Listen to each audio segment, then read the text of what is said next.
Bonjour à toutes et à tous. Alors aujourd'hui on se retrouve donc pour une nouvelle vidéo YouTube qui sera aujourd'hui donc une journée dans mon assiette. Donc je vous embarque avec moi. Alors le matin, avant de débuter ma journée au réveil, je prends un grand verre d'eau fraîche et j'ajoute la moitié d'un citron à peu près. J'ajoute le citron pas nécessairement pour le côté détox, tout ça, mais plus pour le côté goût et la sensation d'être plus désaltéré. Ensuite, donc on passe au petit déjeuner. Donc j'ai pris une grosse mangue. C'est l'une des premières mangues que j'achète en France. C'est vrai que mes parents n'en mangent pas. Et moi j'ai toujours trouvé que ça avait un goût de médicament. Mais depuis que j'en ai goûté en Australie, c'est vrai que c'est l'un de mes fruits préférés. C'est tellement doux et savoureux. Et j'ai essayé d'en retrouver en France qui ait le même goût. Et franchement, celle-ci euh, a vraiment un goût extraordinaire. Vraiment, c'était une tuerie. C'est une des mangues les plus délicieuses que j'ai goûtées en France. Bon, ça égalera pas celles qui viennent directement du même pays, mais elle était très bonne. J'ai fait des cubes en gros morceaux comme ça et j'ai pris la mangue en entière. Ensuite, j'ai rajouté du skyr de la marque Alpro. Donc, pour ceux qui ne le savent pas, c'est des yaourts végétaux vegan. Je vous laisse checker les macros si ça vous intéresse. C'est un yaourt que j'avais jamais goûté. Enfin, je connais la marque Alpro, mais la version Skyr, je ne connaissais pas. Donc j'ai voulu tester, j'ai trouvé ça dans un magasin chez ma mamie et en fait c'était délicieux. C'est un peu ça a un peu plus une consistance de fromage blanc Skyr et plus intéressant. En fait, moi j'avais déjà goûté le yaourt style à la grecque de Sojade et je n'aime pas du tout. Et j'ai essayé de trouver quelque chose de plus agréable en bouche et je pense que j'ai trouvé avec le Alpro façon skier. Et pour terminer ce petit déjeuner, j'ai rajouté quelques flocons d'avoine. Voilà, donc ça a fait un petit déjeuner rassasiant. Donc ensuite, j'ai préparé le goûter pour cet après-midi. J'ai pris 3 bananes qu'il fallait passer, que j'ai épluchées et coupées en fins morceaux. Plus les morceaux sont fins, en fait, plus ce sera facile après pour le blender. Je vous montrerai pourquoi. Donc je les ai mis dans un sachet de congélation. Et puis j'ai mis ça toute la matinée et une partie de l'après-midi au congélateur. Ce qu'il faut savoir, c'est qu'il faut au moins les laisser 4 à 6 heures au congélateur pour qu'ils prennent bien. Ensuite, pour les déjeuners, ce que j'ai fait, c'est que j'ai fait un de mes plats préférés que je ne fais pas souvent, parce que c'est long. C'est une patate douce donc cuite au four, donc dans de l'aluminium. Ça donne une texture vraiment fondante et un peu caramélisée. C'est excellent. Et j'ai enfourné ça à 200 degrés pendant 1 heure et demie.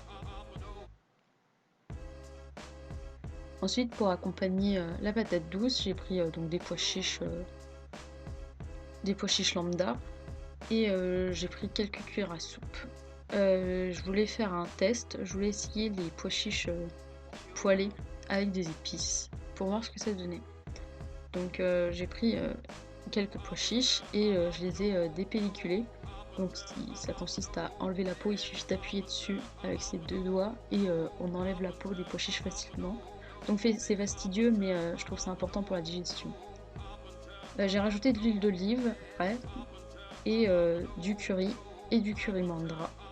Ce qu'il faut savoir, c'est que le curry mandra est beaucoup plus épicé que le curry classique, donc à faire attention pour ceux qui ont un palais sensible. Et ensuite, donc j'ai rajouté du sel et du poivre et j'ai passé ça à la poêle pendant une dizaine de minutes. Donc ensuite, dans le même bol, j'ai essayé de faire une sauce donc à base donc du skyr que je vous ai présenté pour le déjeuner, avec du citron, du sel et du poivre. Sauf que, comme vous le voyez à l'image, même si le focus est pas ouf, désolé, j'ai eu énormément de mal à faire que la sauce soit lisse. Du coup, j'ai dû rajouter de l'eau. Une fois que la patate douce a été cuite, je l'ai simplement coupée en deux, comme ceci. Et j'ai rajouté les pois chiches, tout simplement.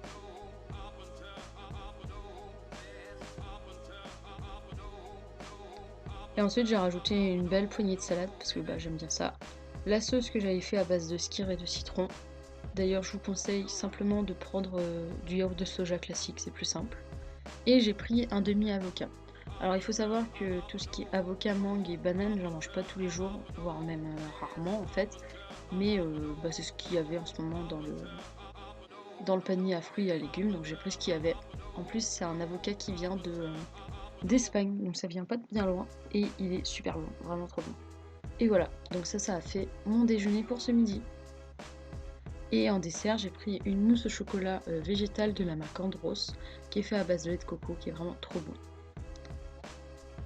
Au premier stack, j'ai pris donc des pruneaux d'Agen, parce que j'adore ça, et des noix du Brésil. Donc j'en prends 2 ou 3 tous les jours, parce qu'en fait c'est bourré de sélénium, et le sélénium c'est ultra important donc, pour la santé. Je vous conseille à tous d'en prendre. Et donc au premier goûter ou au deuxième snack, ça dépend de quelle manière vous voulez voir la chose, j'ai fait une ice cream. Alors pour ceux qui ne savent toujours pas ce qu'est une ice cream, c'est tout simplement des bananes congelées réduites en bouillie, entre guillemets, avec un blender. Donc il suffit de mixer et puis ça fait une glace avec une texture tellement onctueuse et parfaite, franchement, waouh. Et donc là j'ai rajouté du beurre de cacahuète pour donner plus de goût à la ice cream, mais on peut carrément la faire nature. Et regarde-moi cette texture. Vraiment, c'est l'une de mes glaces favorites. Enfin, j'adore cette texture. C'est vraiment une tuerie. Je pense que il faut avis aux amateurs de glace, il faut vraiment goûter au moins une fois dans sa vie la ice cream. Donc voilà, je l'ai mis dans un bol et puis j'ai dégusté ça tranquillement. Regarde-moi ça, comment c'est beau. Enfin, moi ça me donne envie en tout cas, même en voyant les images, j'ai envie d'en manger. Et donc en dîner, j'ai fait du tofu à la japonaise de la marque Teifen.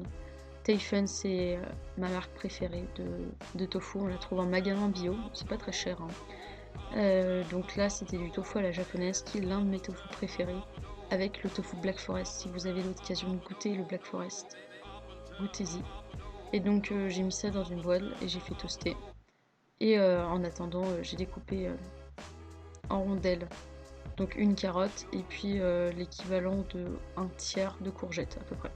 J'ai fait en gros morceaux parce que j'aime bien comme c'est comme ça et puis libre à vous de faire comme vous le souhaitez bien sûr. Hein.